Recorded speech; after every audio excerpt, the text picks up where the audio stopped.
Welcome back नाज़रीन अचो पंहिंजो ॻाल्हियुनि जो सिलसिलो ॿीहर पंहिंजे महिमान सां।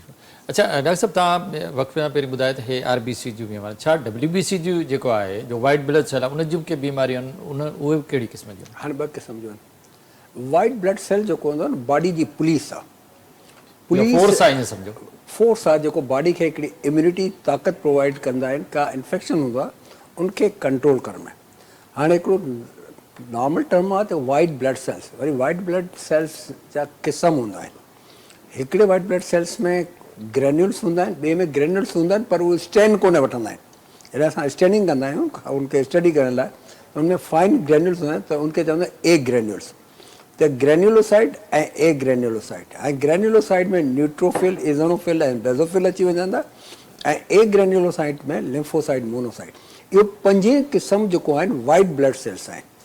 वरी लिम्फोसाइट जा बि टाइप्स आहिनि। हाणे छा थींदो आहे न्यूट्रोफिल, अगरि तव्हांजो हींअर को रिसेंट इन्फेक्शन थियो हूंदो न त वाइट ब्लड सेल वधी विया, पोइ असां ॾिसंदा आहियूं कहिड़ो वाइट ब्लड सेल वधियो आहे त उनमें ख़बर पई न्यूट्रोफिल, त असां उन में अंदाज़ो लॻाईंदा तव्हांजो इन्फेक्शन एक्यूट आहे। जे इज़ोनोफिल वधे पियो त हिन में असां इहो अंदाज़ो वधाईंदासीं की तव्हांखे का एलर्जिक इन्फेक्शन आहे। जे बेज़ोफिल तमामु घटि वधंदो आहे, जे वधे थो त उहो एलर्जिक इन्फेक्शन प्लस को एंडोक्राइनपैथी को उन में वधंदो आहे। लिम्फोसाइट ऐं मोनोसाइट ॿई जॾहिं वधंदा आहिनि जॾहिं बॉडी में न्यूट्रोफिल कमु न करे सघंदा आहिनि, पोइ लिम्फोसाइट वधंदो माने उहो क्रॉनिक इन्फेक्शन। त इहो पहिरियों असांखे जॾहिं वाइट ब्लड सेल वधंदा आहिनि त उन में असां अंदाज़ो हूंदा आहियूं भई इन्फेक्शन आहे। पोइ उनजी कराईंदा आहियूं डिफरेंशियल ल्यूकोसाइट खां कहिड़ो सेल वधियो आहे, न्यूट्रोफिल, इज़ोनोफिल, बेज़ोफिल, लिम्फोसाइट, मोनोसाइट। इहो जॾहिं बॉडी में इन्फेक्शन हुजे।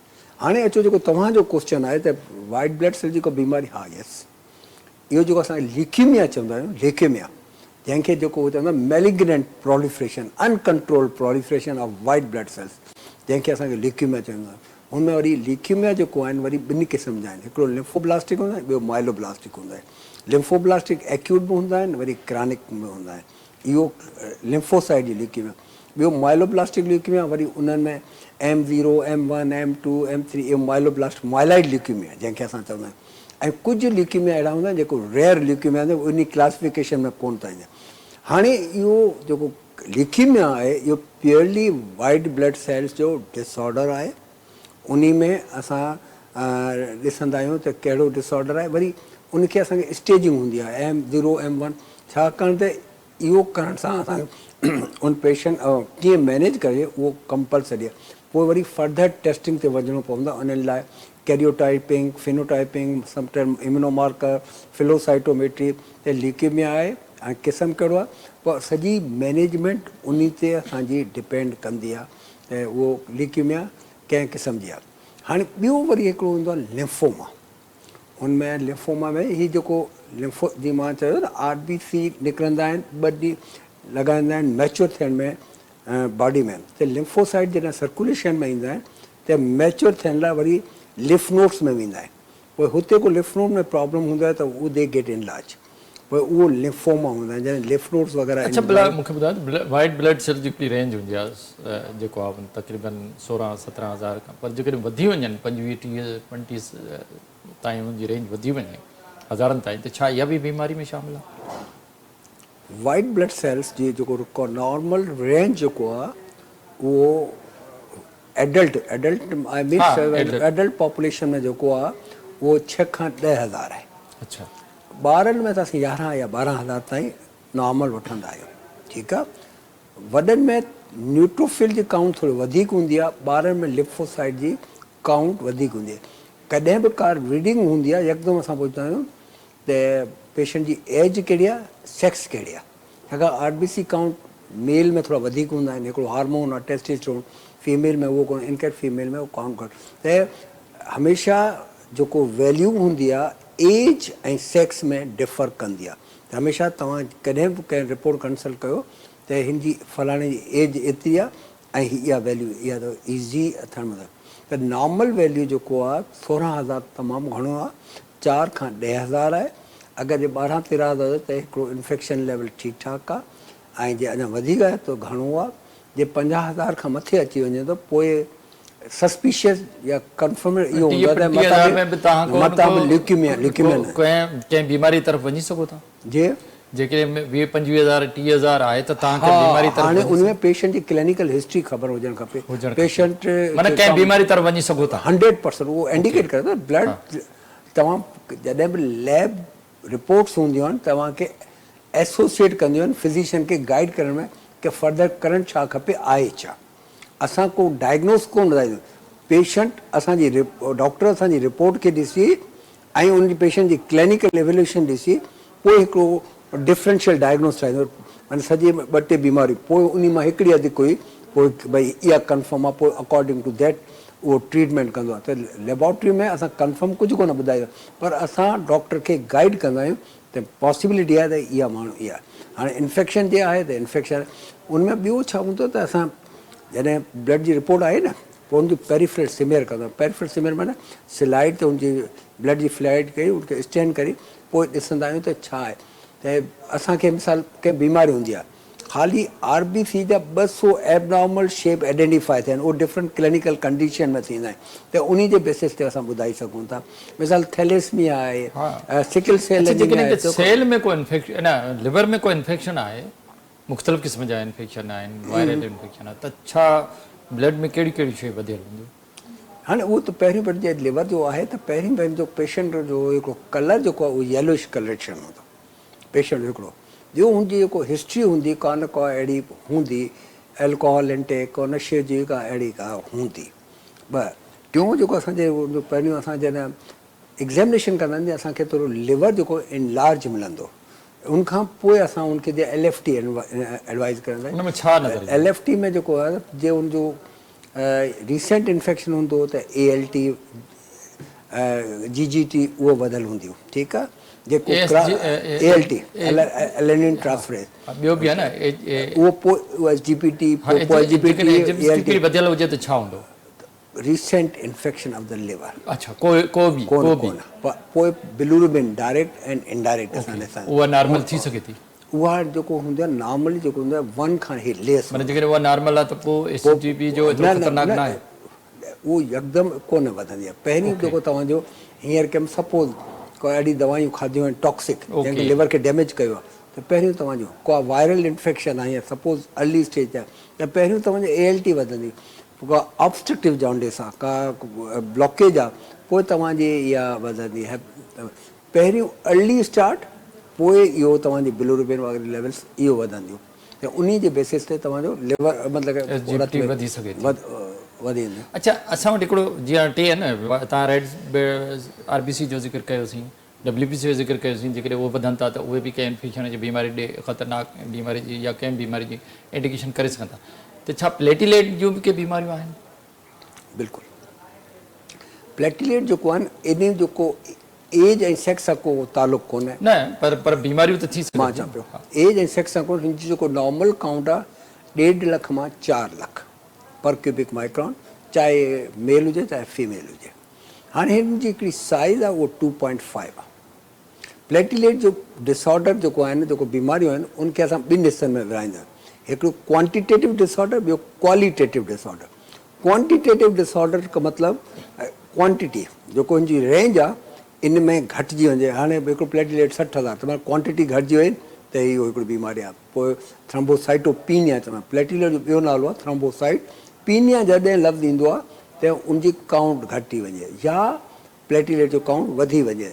उनको चइबो आहे थ्रोम्बोसाइटोसिस इहो ई थियो क्वांटिटेटिव डिसऑर्डर ॿियो हूंदो आहे क्वालिटेटिव माना प्लेटिलेट फंक्शन कंदो आहे कुझु तरीक़नि सां हाणे हिकिड़ी प्लेटिलेट जी साइज़ मां ॿुधाई 2.5 प्लेटिलेट जी काउंट त नॉर्मल आहे पर हुनजी साइज़ 4 आहे उहो फंक्शन जो कंदो आहे फ्यूजन एडिजन सीक्रेशन एग्रीगेशन इहे सभु प्लेटिलेट जा कमु करण तरीक़े जा त हाणे जो हुनजी एक्टिविटी फ्यूजन करण जी न आई सीक्रेशन करण जी न आई एग्रीगेशन करण जी न आई त उहो थियो क्वालिटेटिव डिसऑर्डर हिकिड़ो सिंपल मिसाल तव्हांखे ॾियां जेको कार्डियक पेशेंट हूंदा आहिनि असां हुनखे डिस्प्रिन ड्रग ॾींदा आहियूं त हिकिड़ो आम माण्हू असां चवंदा आहियूं त रत पतरे सिने करण जी दवा आहे पर एक्चुअली उहो इहो हूंदो आहे उहो प्लेटिलेट जी हिकिड़ी एग्रीगेशन जी प्रॉपर्टी आहे जो प्लेटिलेट वञी अटैच थींदो आहे ॿिया प्लेटिलेट अची एग्रीगेट कंदा आहिनि एग्रीगेट माना जमा थींदा उहो एग्रीगेशन जी प्रॉपर्टी खे ख़तमु करे छॾंदा आहिनि त पोइ हुन में एग्रीगेट कोन थींदो त हुन में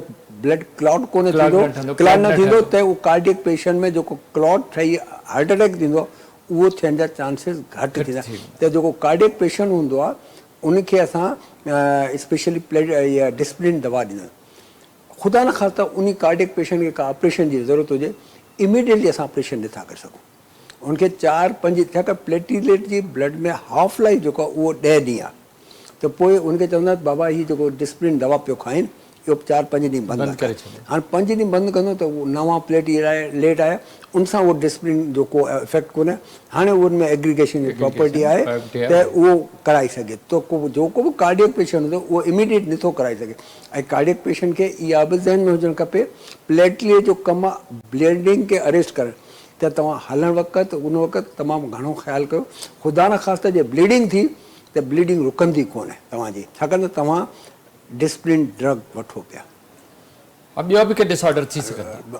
न इहो क्वांटिटेटिव हा। क्वालिटेटिव अच्छा हाणे अचूं था त जेके बि रत जी बीमारियूं छा उनजो साइंसी जदीद दौर में इलाज आहे, कहिड़ा कहिड़ा इलाज जो तरीक़ा?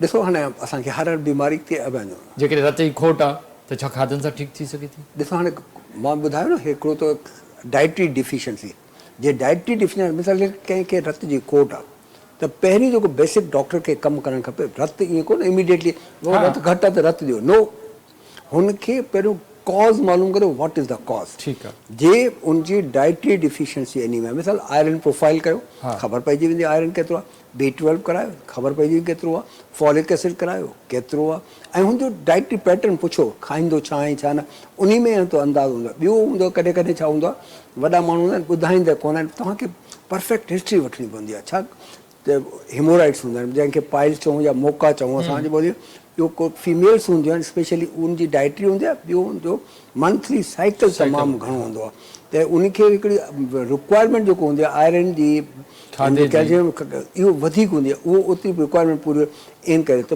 प्रॉपर पेशेंट जी हिस्ट्री जे डाइटरी डिफिशियंसी आहे असां प्रॉपर इन्वेस्टिगेशन सां रूल आउट करे सघूं। ख़ुदा न ख़ास्ता कंहिंखे बाय बर्थ को प्रॉब्लम आहे हेरिडिटी फेरोसाइटोसिस, उहा जेनेटिक प्रॉब्लम आहे, उनखे थोरो करेक्शन करणु ॾाढो ॾुखियो आहे।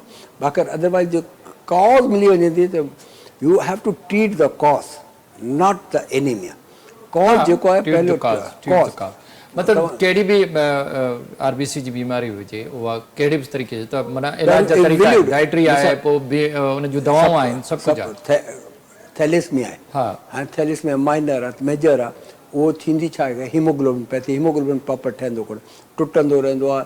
RBC उनजो बि इलाज मौजूदु आहे असां हाणे उहो थैलेसमिया थोरो इन पासे था अचो अॻिते, छो त टाइम जी खोट आहे इन करे। त माना जेके बि रेड ब्लड सेल जूं बीमारियूं आहिनि उन्हनि जूं खाधे सां बि इलाज थी सघे थो, दवाउनि जे ज़रिए थी सघे, जेकॾहिं ज़रूरत आहे त ब्लड लॻाए बि सघे थो। हा ज़रूरत आहे डॉक्टर जे चवण जे मुताबिक़। मिसाल हिकिड़ो पेशेंट अचे थो फीमेल आहे 9 मंथ प्रेगनेंसी आहे हीमोग्लोबिन 4 आहे त असां वटि को चॉइस ई कोन्हे अदर देन ट्रांसी आहे। अहिड़े तरीक़े सां जेके वाइट ब्लड सेल आहिनि जेके RBC WBC उन्हनि जे बि बीमारियुनि जो इलाज मौजूदु आहे असां ॾिसो लेकिन हाणे ट्रीटमेंट त सुठी अची वई आहे हर कंहिंजी। असां घटि में घटि उनखे बीमारी खे फुली इरेडिकेट कोन था करे सघूं, पर इलाज करे हुनजी लाइफ स्पेन हाणे उनजे छॾी न करे सघूं त हुनजी लाइफ स्पेन 10 साल 15 साल 20 साल कहिड़ियूं बि बीमारियूं डॉक्टर साहब इन पासे अचो ब्लड जो कहिड़े बि कंपोनेंट जूं या कहिड़े बि सेल जूं जेके बि बीमारियूं आहिनि माना हिन जदीद साइंसी दौर में उनजा मुख़्तलिफ़ इलाज जा तरीक़ा मौजूदु आहिनि। बिल्कुलु बिल्कुलु अॼु असां चवंदा न आहिनि त थी सघे सुभाणे हुनजो इलाज हुजे, मतिलबु इलाज आहे दुनिया में रिसर्च अचे पई। पहिरियों ॻाल्हि इहा आहे त असांखे दुनिया में हमेशह साइंटिफिक वे सां हलिबो आहे, असां साइंटिफिक वे सां कोन हलंदा आहियूं। असां पहिरियों थोरी बीमारी हूंदी आहे डॉक्टर वरी पोइ ॿियनि तरीक़नि सां इफ़्तियान पोइ असांखे साइंटिफिक वे सां अची कॉज़ मालूम करी उनजो इलाज कर। पहिरियों कॉज़ आहे छो आहे, छा इनजो कॉज़ छा आहे, इनजो इलाज छा आहे, डॉक्टर सुठा छाकाणि त असांजो जेको हुजणु इहो खपे जेको असांजे ॿारहाड़ी में डॉक्टर्स वेठा आहिनि उन्हनि खे हिकिड़ो रिफ्रेशर कोर्स हुजणु खपे त हर साल 2 सालनि खां या 1.5 सालनि खां हुनजे हिकिड़ो नंढो एग्ज़ाम हुजणु खपे जीअं ख़बर पए त उनखे कहिड़ी बीमारी जो किथे मोकिलियो किथे त कहिड़ा रीसेंट हर ठीकु आहे ॾाढो सुठो। डॉक्टर साहब मैसेज छा हूंदो, पैगाम छा हूंदो? मैसेज इहो हूंदो मुंहिंजो त भई जेको तव्हांजो हिकिड़ो त पहिरियों जीअं स्टार्ट कयो त ब्लड ग्रुप तव्हांजो हर माण्हू खे ख़बर हुजणु खपे त असांजो ब्लड ग्रुप कहिड़ो आहे। ऐं ॿियो तव्हांजो हिकिड़ो मुंहिंजो हिकु एडवाइस आहे त तव्हां हिकिड़ो डोनर थियो। डोनर थियो ब्लड बैंक में वञी ब्लड ॾियो। असांजे ब्लड बैंकनि में रत जी हमेशह खोट रहंदी आहे। तव्हां हिकिड़ो वॉलंटियर ब्लड डोनर्स वञी थियो, ब्लड डोनेट कयो, उहो त अॼु जी अशद सूरत। जीअं अॼु तव्हां हिकिड़ी बोतल ॾियो था त उन हिकिड़ी बोतल में 3 कंपोनेंट ब्लड जा निकिरंदा आहिनि, त तव्हां 3 माण्हुनि जी ज़िंदगी बचाए पिया। त बराए महिरबानी मुंहिंजो अॼोको मैसेज इहो आहे त तव्हां ब्लड डोनेशन जेको आहे इहो वॉलंटियर ब्लड डोनर थियो जे तव्हां हेल्दी आहे। उनमें 2 टे फ़ाइदा आहिनि। फ़ाइदा इहो तव्हांजो ब्लड स्क्रीन थींदो, तव्हां में ख़ुदा न ख़ास्ता का प्रॉब्लम आहे त उहो रूल आउट थींदो। ॿियो हिकिड़ो इहो सदका जारिया आहे। टियों शइ इहो आहे त तव्हांजे ब्लड ॾींदा, तव्हांजी लाइफ, तव्हांजो बोन मैरो एक्टिव रहंदो। इन में ब्लड ॾियणु तमामु ज़रूरी आहे। वॾी महिरबानी डॉक्टर महेश्वरी तव्हां हिते असां वटि आया, तव्हांजी वॾी महिरबानी। नाज़रीन, असांजो मौजूदु महिमान डॉक्टर सुरेश कुमार महेश्वरी असां सां गॾु ॾाढी ज़बरदस्ती ॼाणे त रत जी वॾी अहमियत आहे, ज़िंदगी आहे, लाइफ आहे। जेकॾहिं रत हले थो त ज़िंदगी हले थी। इन करे रत जी जेके बीमारियूं आहिनि उन्हनि सभिनी जो इलाजु मौजूदु आहे, पर कंहिं सुठे प्रॉपर डॉक्टर वटि वञी उनजी इन्वेस्टिगेशन कराए ऐं उनजो इलाजु कराए पंहिंजी ज़िंदगी, पंहिंजी सिहत खे बहितर करे सघिजे थो। रत उहो अहिड़ी उनजी अहमियत आहे त कंहिं बीमारी में जॾहिं बि असां का इन्वेस्टिगेशन कंदा आहियूं त रत जी इन्वेस्टिगेशन कंदा आहियूं, तॾहिं असांखे ख़बर पवंदी आहे त हिन इंसान जे अंदरि कहिड़ी क़िस्म जी बीमारी मौजूदु आहे। त रत ज़िंदगी आहे, उनजी हिफ़ाज़त करियो, बहितर ग़िज़ा ऐं सुठी ग़िज़ा वठो। डॉक्टर साहब जे चवण ते जेकॾहिं असां अमल कयो त असां बहितर सुठी ज़िंदगी गुज़ारे सघूं था। इन ते प्रोग्राम लाइफ लाइन जो वक़्तु पूरो थियो। पंहिंजे मेज़बान डॉक्टर वाहिद बख्श पवार खे इजाज़त ॾींदा। अल्लाह हाफ़िज़।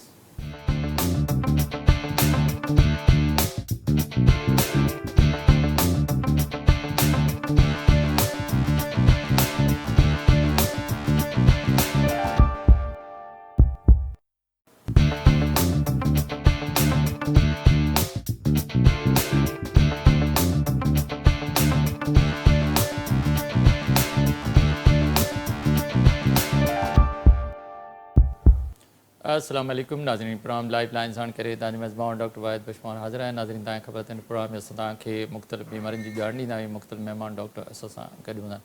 अॼु जेका असां ॻाल्हि ॿोल कंदासीं उहा असांजे जिस्म में अंदरि जेको रत जी हिकिड़ी तमामु वॾी अहमियत आहे। सॼे जिस्म खे उहो जेको सो ताक़त ॾिए थो। त जिस्म खे जेका ताक़त ॾिए थो, जेकॾहिं रत जी खोट आहे या रत में का बीमारी आहे त उहो सॼे जिस्म खे मुतासिर करे थी। छा रत जे खोट खे कीअं घटाए सघिजो, रत जा केतिरा क़िस्म आहिनि, केतिरा ग्रुप आहिनि, कहिड़े क़िस्म जी बीमारी थी सघनि थियूं, ॿारनि में कहिड़ी बीमारियूं, वॾनि में कहिड़ी बीमारी थी सघनि थियूं, पंहिंजे रत खे हमेशह नॉर्मल लेवल ते रखण लाइ असांखे छा करणु घुरिजे, कहिड़े क़िस्म जा खाधा खाइणु घुरिजनि।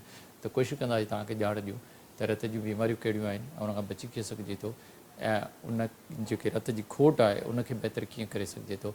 इन सिलसिले में अॼु मूंसां गॾु जेको महिमान आहे उहो आहे मशहूरु प्रोफेसर हेमाटोलॉजिस्ट ऐं डॉक्टर सुरेश कुमार महेश्वरी, जेके पाण प्रोफेसर आहिनि जिनास सिंध मेडिकल यूनिवर्सिटी कराची में। ऐं डॉक्टर साहब जो हिकिड़ो तमामु सुठो कमु आहे रत जी बीमारी ते। डॉक्टर साहब खां पुछंदासीं त रत जूं बीमारियूं कहिड़ियूं आहिनि ऐं उन खां बची कीअं सघिजे थो। अचो त पंहिंजे महिमान सां ॻाल्हि ॿोल जो सिलसिलो शुरू कयूं। अस्सलाम वालेकुम। वालेकुम सलाम। वॾी महिरबानी डॉक्टर महेश्वरी, तव्हां हिते असां वटि आहियो। डॉक्टर साहब, जेकॾहिं असां ॻाल्हि करियूं त रत जी हिकिड़ी तमामु वॾी अहमियत आहे, छो त सॼी ज़िंदगी उन ते ॿधलु आहे। सॼी जिस्म खे हलाइण वारो सॼो रत आहे। त जेके रत जी ग्रुपिंग आहे उहा ग्रुपिंग छा आहे या उनजी अहमियत कहिड़ी आहे? तव्हां चयो त ब्लड हिकिड़ो लाइफ लाइ इम्पोर्टेंट आहे। ब्लड खे तव्हां ईअं हिकिड़ो डिफाइन करे सघो, blood is the river of life. J blood हले पियो, सर्कुलेट करे पियो त असांजी लाइफ हले पई। जंहिं ॾींहुं ब्लड सर्कुलेशन बंदि कई उन ॾींहुं असांजी लाइफ स्टॉप थी वई।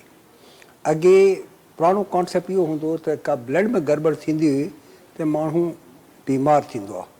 पोइ स्लोली जॾहिं इहे रिसर्च एडवांस थी या सभु कुझु ॻाल्हि थी, पोइ हुन खां पोइ त हर सिस्टम में का ख़राबी थींदी आहे त उनजी रिफ्लेक्शन ब्लड में ईंदी आहे। त असां टेस्टूं जेको रत जे ज़रिए कराईंदा आहियूं त असांखे कंहिं सिस्टम में किथे गड़बड़ आहे त इहा ब्लड जी वॾी अहमियत आहे। त इहा वाहिद बॉडी जो टिशू आहे जेको वधि में वधि रिसर्च पर्पज़ लाइ इस्तेमालु थी वेंदो आहे। हाणे क्वेश्चन नंबर ॿियो तव्हांजो अची वियो त भई ब्लड ग्रुपिंग जेको हूंदी आहे त हिकिड़ो असांजे बॉडी में जेको ब्लड में जेको सेल्स हूंदा आहिनि, हिकु white blood cells, red blood cells ऐं प्लेटिलेट। RBC जेको रेड ब्लड सेल्स आहे हुनजी सरफेस ते सेल मेम्ब्रेन ते एंटीजन हूंदा आहिनि। उहो एंटीजन जेको हूंदो आहे उन जे बेसिस ते असां ब्लड ग्रुप डिफाइन कंदा आहियूं।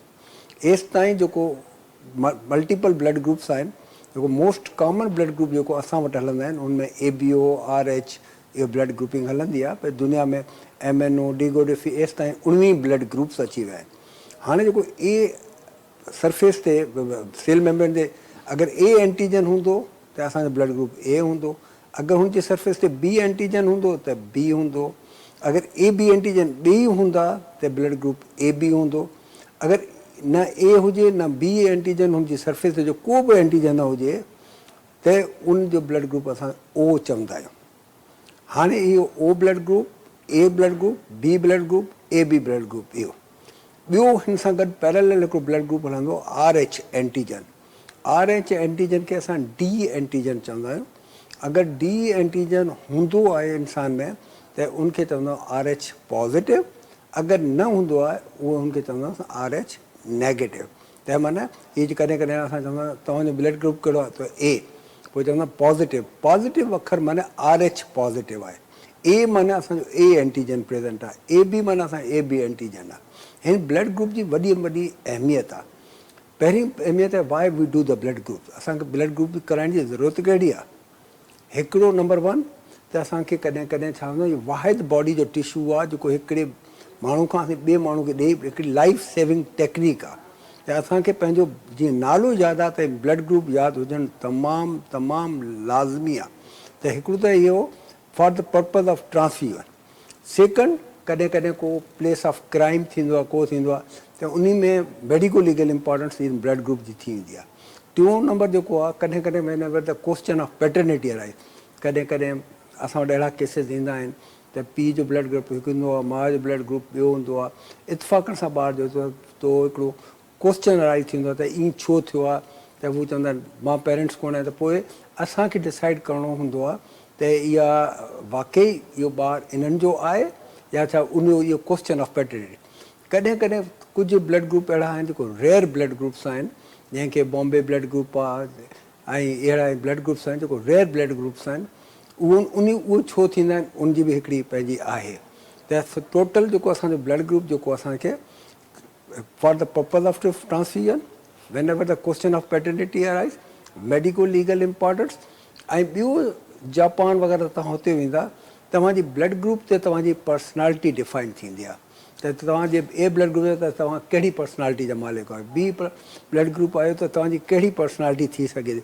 उन्हनि वटि इन ब्लड ग्रुपिंग जी तमामु घणी इंपॉर्टेंस आहे।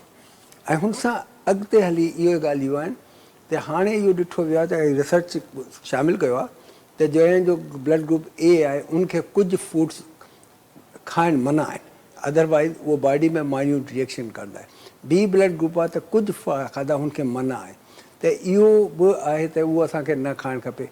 ऐं हाणे इहा बि रिसर्च जे कुझु ब्लड ग्रुप्स में कुझु बीमारियूं बि वधीक कॉमन आहिनि। त इन करे असांखे पहिरीं जेको मैसेज आहे सॼे जेको असांजी पूरे जेको असांखे वॉच कनि पिया त ब्लड ग्रुप तव्हांखे पंहिंजो यादि हुजणु खपे। एमरजेंसी में हिकिड़ो टाइम ज़ाया न थिए त भई ब्लड ग्रुप कहिड़ो, ख़ुदा न ख़ास्ता जा हॉस्पिटल में बी ब्लड ग्रुप आहे त 10 ॼणा अचनि पिया पहिरियों ब्लड ग्रुप चेक कराइनि पिया, पोइ जंहिंजो बी आहे त कोशिशि हुजे हर कंहिंजो यादि हूंदो त उहो ई माण्हू रश कंदो जंहिंजो बी ब्लड ग्रुप हूंदो, ए ब्लड ग्रुप हूंदो।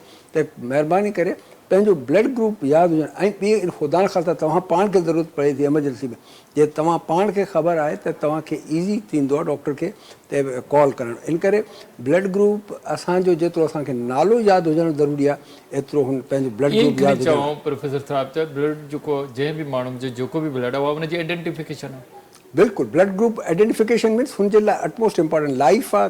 कंहिं वक़्तु असां वी डोंट नो की असांखे कंहिं वक़्तु प्रॉब्लम अची सघे थो, कंहिं वक़्तु असांखे इहो हर त उन माण्हू जी सुञाणप थिए थी, उनजे ॿारनि जी सुञाणप थिए थी, उनजी नस्ल जी सुञाणप। मां उहो ॿुधायो त ब्लड ग्रुप जो हाणे हिकिड़ो माण्हू शादी करे थो, हिकिड़ो पीउ खां जीन अचे थी, हिकिड़ी माउ खां जीन अचे थी, हिकिड़ी जीन सप्रेस थिए थी, हिकिड़ी डोमिनेंट थिए थी। जेको डोमिनेंट या एक्सप्रेसिंग जीन थिए थी उहो ब्लड ग्रुप एक्सप्रेस थिए थो। त हाणे असां मिसाल हिकिड़ो माउ जो ब्लड ग्रुप, पीउ जो ब्लड ग्रुप, उनमें असां पॉसिबल चई सघूं था ही बि ब्लड ग्रुप हिन ॿार जो थी सघे थो। त कॾहिं कॾहिं अहिड़ो क्वेश्चन्स अराइज़ थींदा आहिनि त बाबा इहो चवंदा आहिनि त असांजो ॿारु कोन्हे, पोइ असांखे डिसाइड करिणो पवंदो आहे काफ़ी हुननि जी बेसिस ते ब्लड ग्रुप जे माउ जी जीन, पीउ जी जीन, पोइ ॿुधाईंदा आहियूं त भाई हीउ वाक़ई इहो वॾो हिकिड़ो मेडिको लीगल क्वेश्चन ईंदो आहे। अच्छा, छो भला असां मोस्टली जेके आहिनि तव्हां सोचो मोस्टली माना 90% जेके इन्वेस्टिगेशन उहे सभु ब्लड जे ज़रिए थींदियूं आहिनि। छो ॿिया तरीक़ा ये तो छो माना एॾी अहमियत आहे ब्लड जी मां तव्हांखे ॿुधायो every system of the body चाहे वो साह जी त हुजे या दिलि जी हुजे चाहे लिवर जी हुजे उनजी कुझु न कुझु रिफ्लेक्शन जेको आहे ब्लड में ब्लड ते ईंदी बि आहे। थो। उनजे इन्वेस्टिगेशन में ख़बर पवंदी आहे। हाणे ब्लड में माना असांजो कुझु ॾिसो त हाणे जेको ब्लड जा कंपोनेंट्स आहिनि कंपोनेंट माना अगरि असां 100 cc ब्लड वठूं था न त 100 cc में असांजो 55 cc पाणी आहे जंहिंखे असां प्लाज़्मा चवंदा आहियूं 45 cc सेल्युलर एलिमेंट आहे त हुन 55 cc प्लाज़्मा में हर रिफ्लेक्शन ईंदी आहे इवन बॉडी में इन्फेक्शन बि हूंदो आहे न त उन प्लाज़्मा में असांखे अची वेंदो आहे त blood is the only tissue which is mostly used mostly not doctor साहब ॾिसो न मलेरिया हुजे त बि पैरासाइट उते नज़र ईंदो डेंगू हुजे त उते नज़र ईंदो टीबी हुजे त ब्लड में नज़र हर ईंदो सिस्टम माना जेको बि इन्फेक्शन आहे उहो ब्लड में अचे थो। पहिरियों असांखे जेको अॻिते वधण जो मिसाल निकिरे कैंसर आहे त कैंसर मीन्स हिकिड़ो इन्फेक्शन आहे त उहो राइज़ थी वेंदो त पोइ असांखे हिकिड़ो अची वियो त भाई हिन खे का सीवियर क़िस्म जो इन्फेक्शन आहे पोइ ॾिसणो पवंदो हाणे आहे किथे लिवर में आहे किथे आहे त पोइ असां जंहिं मिसाल लिवर में मास आहे त हुनजी बायोप्सी करी कंफर्म रिपोर्ट वरी असां बायोप्सी ते चवंदा आहियूं। अच्छा मूंखे ॿुधायो त पॉज़िटिव त तव्हां नेगेटिव ग्रुप छा हूंदो आहे जीअं ओ नेगेटिव फलानो ए बी नेगेटिव उहो नेगेटिव छो तव्हांखे ॿुधायो त RH जेको आहे डी एंटीजन हूंदो आहे ए एंटीजन बी एंटीजन ऐं ए बी एंटीजन ऐं कोन हूंदो त ओ ॿियो हिकिड़ो हूंदो आहे डी एंटीजन उहो प्लाज़्मा में हूंदो आहे अगरि जे उहो एंटीजन प्रेज़ेंट हूंदो आहे त असां चवंदा आहियूं पॉज़िटिव अगरि न हूंदो आहे उनखे चवंदा आहियूं नेगेटिव रेज़िस्ट एंटीजन उनखे चइबो आहे। नॉर्मली दुनिया में 85% माण्हू RH पॉज़िटिव आहिनि अच्छा 15% RH नेगेटिव आहिनि असांजे पाकिस्तान में 92% पीपल्स आर स्पेशली कराची में RH पॉज़िटिव आहिनि 8% पीपल्स RH नेगेटिव इहो पॉज़िटिव ऐं नेगेटिव हूं त हिन जो काफ़ी आहिनि इम्पोर्टेंस पर हिकिड़ो आम पब्लिक लाइ इम्पोर्टेंस इहा आहे त जॾहिं को शादी थींदी आहे त हू माई कंसीव कंदी आहे या प्रेग्नेंट थींदी आहे त हुन जो बेसिक असां वटि ईंदा आहिनि त इन्वेस्टिगेशन में असां बेसिकली हुनजी हिकिड़ो CBC कराईंदा ॿियो ब्लड ग्रुप मदर ऐं फादर ॿिन्ही जा कराईंदो जे ॿिन्ही जो पॉज़िटिव आहे त अगेन पोइ थोरो चांसिस ऑफ इनकम्पेटिबिलिटी घटि हूंदो आहे जे सपोज़ पीउ पॉज़िटिव आहे ए पॉज़िटिव आहे ए बी पॉज़िटिव आहे ओ पॉज़िटिव अगरि माउ नेगेटिव आहे पोइ इहो हाणे हिकिड़ो बाक़ाइदे अलार्मिंग साइन अची वई असांजे साम्हूं हाणे इन पेशेंट खे कीअं गाइड कजे मदर ऐं फादर शादी कई फादर जो ब्लड ग्रुप पॉज़िटिव आहे मदर जो ग्रुप नेगेटिव आहे हाणे नेगेटिव ब्लड ग्रुप आहे छा थींदो आहे at the time of delivery जीअं असां प्लेसेंटा कट कंदा आहियूं नाड़ो जंहिंखे चऊं कट कंदा आहियूं त कुझु ब्लड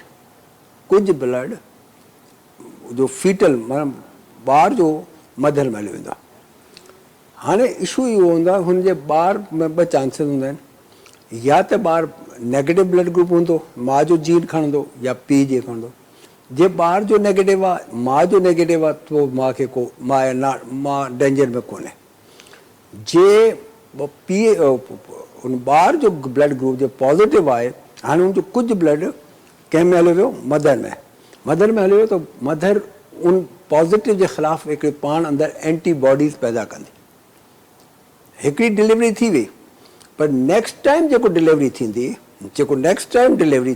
या प्रेगनेंसी थींदी त ऑलरेडी ॿारु हूंदो त मदर अंदरि एंटीबॉडीज़ पियूं आहिनि पॉज़िटिव लाइ त उहो एंटीबॉडीज़ छा कंदी उहो जेको ॿारु अंदरि ग्रो करे पियो उन ते अटैक कंदी ऐं डेथ ऑफ द फीटस ॿारु माउ जे पेट में 3-4 महीने अंदरि मरी वेंदो एतिरो ख़तरनाक त हाणे उन जो इहो आहे त उहो डिपेंड इहो बि थोरो हूंदो आहे त जंहिं असां प्लेसेंटा कटियो केतिरो ब्लड इहो त वरी डॉक्टर डिसाइड कंदो न उहो केतिरो एंटीबॉडीज़ केतिरी कॉन्सेंट्रेशन ठीकु आहे हाणे अच्छा डॉक्टर साहब चवंदा आहिनि त जेको ओ नेगेटिव आहे या जेके नेगेटिव ग्रुप आहिनि उहे तमामु सुठा गोल्डन ग्रुप आहिनि उहे वॾा फ़ाइदे वारा आहिनि इहा ॻाल्हि सही आहे गोल्डन नथा चई सघूं उहो rare and precious blood group आहिनि रेयर माना हिकिड़ो नेगेटिव माना न हा कॾहिं कॾहिं मिलंदा आहिनि प्रीशियस मीन्स क़ीमती जेको नेगेटिव जी तादाद तमामु घणी हूंदी आहे छाकाणि त नेगेटिव मिसाल हिकिड़ो माण्हू जो ओ नेगेटिव ब्लड ग्रुप आहे उहो ब्लड ग्रुप असां हर कंहिंखे ॾेई सघूं था छाकाणि त हुनमें न डी एंटीजन आहे हा, बसि न ए एंटीजन आहे न बी सभिनी जा एंटीजन फ़ाइदेमंद। त उहो इमरजेंसी में असां हुनखे ॾेई सघूं था हाणे प्रॉब्लम हिते अराइज़ थियो थो जॾहिं जेको नेगेटिव जंहिंजो आहे उनखे सभु को ॾेई सघे थो। नेगेटिव खे नेगेटिव ई खपे हुन पाण खे जॾहिं ज़रूरत हूंदी त उहो ब्लड ग्रुप तमामु रेयर आहे त माना ॿिए हंधा बि उनखे नेगेटिव जी ज़रूरत असां वटि ॾिसो यूनिवर्सल जेको आहे न, मतिलबु आम ब्लड उनखे न लॻंदो। न ओ नेगेटिव माना हुनखे ओ नेगेटिव खपे एमरजेंसी में असां ॿियो को ब्लड ग्रुप हुनखे नेगेटिव खे कोन था ॾियूं नेगेटिव माना नेगेटिव वारो ब्लड ग्रुप असां पॉज़िटिव खे ॾेई सघूं अच्छा, रत जूं कहिड़ियूं बीमारियूं कॉमन आहिनि जेके रत में थींदियूं आहिनि जेके पोइ जिस्म ते हालांकि जिस्म जी हर बीमारी जी इन्वेस्टिगेशन असां रत जो शुरू करे मालूम कंदा आहियूं त कहिड़ी बीमारी जिस्म पर रत जे अंदरि कहिड़ियूं कॉमन बीमारियूं आहिनि हिन वक़्तु? हाणे हिन में असां सेल वाइज़ ॾिसंदासीं रत में टे सेल हूंदा आहिनि आरबीसी हा। हा आरबीसी जो इहो हूंदो आहे त आरबीसी जी पहिरीं ॻाल्हि इहा आहे त आरबीसी जो छा हूंदो आहे आरबीसी 7 ॾींहं लॻाईंदो आहे बोन मैरो अंदरि जेको फैक्ट्री आहे जिते ठहिण हुन खां पोइ 6 मां 7 ॾींहं उन खां पोइ सर्कुलेशन में ईंदो आहे 2 ॾींहं हुते मैच्योर थियण में लॻाईंदो आहे पोइ 120 ॾींहं सर्कुलेशन में रहंदो आहे पोइ हुनजी लाइफ स्पेन ख़तमु थींदी आहे डेथ थी वेंदी आहे त इहो थियो नॉर्मल प्रोसेस जेको बॉडी में हलंदो रहे। हा नॉर्मल माना इहो सम्झो की जेतिरा बि असांजे बॉडी में आरबीसी आहिनि हुनजो 1% टोटल ठहंदा आहिनि and same amount destroyed daily थींदो 1% of the total RBC same destroyed थींदो आहे हाणे मसइलो इहो कॾहिं कॾहिं छा थींदो आहे त जिस्म में का न का अहिड़ी शइ अची वेंदी आहे त उहो आरबीसी ब्रोकन अप थींदो आहे हिकिड़ो प्रॉब्लम हुजे आरबीसी जे मेम्ब्रेन में जंहिं हेरिडिटी स्फेरोसाइटोसिस वग़ैरह आहिनि लेप्टोसाइटोसिस इहो आरबीसी मेम्ब्रेन में प्रॉब्लम हूंदो आहे पोइ ॿाहिरि सर्कुलेशन हूंदो आहे मेम्ब्रेन जल्दी रप्चर थींदो आहे त आरबीसी 120 डेज़ कोन कंदो आहे इहो थियो उहो ॿियो हूंदो आहे आरबीसी जे अंदरि न्यूक्लियस कोन हूंदो हुनखे सर्वाइव करण लाइ एटीपी जनरेट थियणो हूंदो आहे एटीपी जनरेट करण लाइ कुझु एंज़ाइम्स खपंदियूं हाणे को माण्हू हूंदो आहे पायरुवेट काइनेज एंज़ाइम हूंदी आहे उनजी डिफिशंसी हूंदी आहे को ग्लूकोज फॉस्फेट जी एंज़ाइम जी डिफिशंसी हूंदी आहे उनजे करे एटीपी जनरेट आरबीसी टुटी पवंदो आहे इहो थियो आरबीसी जो ॿियो आरबीसी पाण खे ठहिण लाइ कुझु शयूं ज़रूरी हूंदियूं कहिड़ियूं ज़रूरी आहिनि? हिकिड़ो जीअं मोस्ट जेको कॉमन जेको आहे certain proteins iron B12 folic acids ऐं कुझु ट्रेसिस में मोस्टली जेको असांखे खपनि जेको असांजे डाइट जे थ्रू असां हासिलु कयूं था उनमें वाइटामिन B12 आहे फॉलिक एसिड आहे उनमें आयरन आहे इहो अटमोस्ट इम्पॉर्टेंट आहे इहो हूंदा त असांजे आरबीसी जी सिंथेसिस जंहिंखे एरिथ्रोपोइसिस चवंदा आहियूं उहो कॉमन थी वेंदी अच्छा उहो कॉमन थी वञे उहो कॉमन आहे पोइ त उहो 120 अगरि इहा असां में डाइटरी डिफिशंसी हुई त इहा डाइटरी डिफिशंसी एनीमिया अगरि जे आरबीसी जो प्रॉब्लम आहे त उनखे असांखे हेमोलाइटिक एनीमिया चवंदा जे इहो नथा ठहिनि बोन मैरो में त असां हुनखे एप्लास्टिक एनीमिया इहो आरबीसी जूं बीमारियूं आहिनि जेको बेसिकली ॾाढो सुठो हाणे आरबीसी तव्हां बीमारी ॿुधायूं हिन वक़्तु छो नंढो वक़्तु बाक़ी बीमारियुनि ते अॻिते ॻाल्हाईंदा नाज़रीन वठंदा हिकिड़ो नंढो वक़्तु